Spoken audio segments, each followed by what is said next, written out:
Hi, I'm movie man Eric Houston, and this is Every Movie Ever, where I'm trying to watch every movie ever made. And this time, I watched Saturday Night. I mean, we're 90 minutes of live television by a group of 20-year-olds who have never made anything. Do you ever stop and wonder why they said yes? A counterculture show starring total unknowns with zero narrative and even less structure.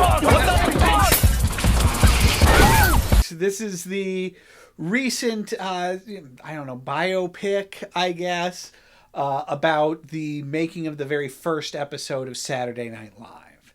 The movie, it's about an hour and a half movie, and it follows about 90 minutes up into the broadcast of that very first episode of Saturday Night Live, as our hero, Lorne Michaels, tries to get the iconic show on the air. My name is Lorne Michaels. I'm the producer of Saturday Night. The whole night? Yeah, the whole night. And then there are various, there are actors playing all of the different iconic Saturday Night Live cast members dealing with various problems and concerns and things in the lead up to the movie.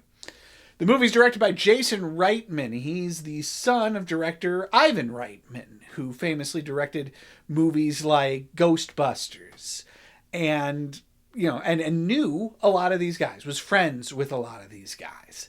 And this movie really has that feeling of a movie made by a guy who's obsessed with his dad's cool friends. I thought this movie was entirely too reverential, and that's a big problem. The movie's already kind of working against itself. We all know not only that the first episode of Saturday Night Live is going to air, but that's going to go on to not just become iconic, but to become an institution that's been on the air for 50 years. And that takes a lot of the tension out of the picture, especially about something like Saturday Night Live, whose history has been so storied in books and documentaries and things. And then to treat it with so much reverence, like that we're about to see something amazing, that there's kind of a heaviness in the air to the whole thing, really, I think, undermines it. There's not a lot of humor to this. In that way, the movie really reminded me of Studio 60 on the Sunset Strip, a show that I'm absolutely obsessed about. And if you don't remember it, this is the one where Aaron Sorkin did the West Wing formula, but with a Saturday Night Live type show.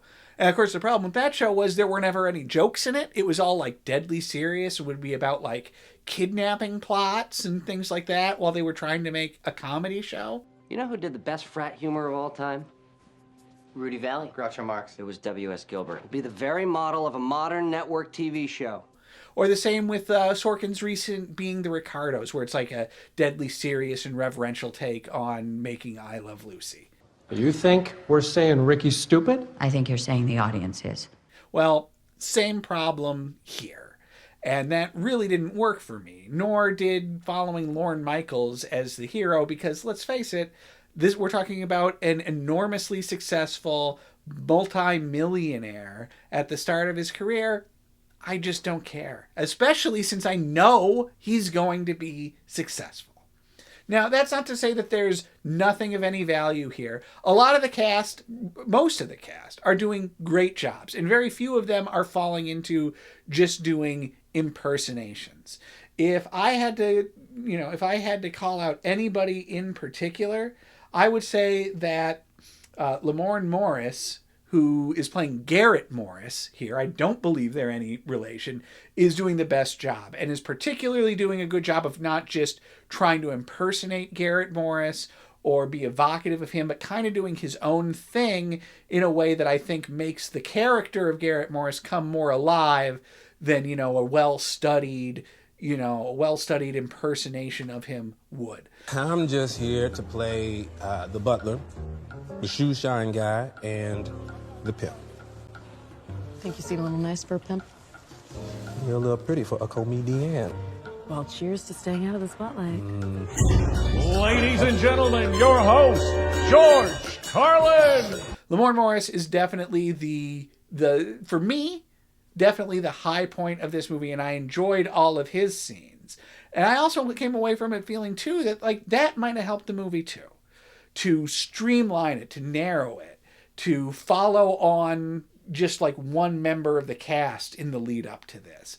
That might have been more interesting. And especially somebody like Garrett Morris, who was so often marginalized, on Saturday Night Live, and who, since he didn't become as famous as Belushi or Chevy Chase, might have been a more interesting person to follow and study. Our top story tonight. Our top story tonight.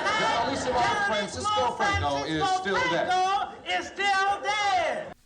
Ultimately, Saturday Night wasn't really for me. I gave it 2 stars.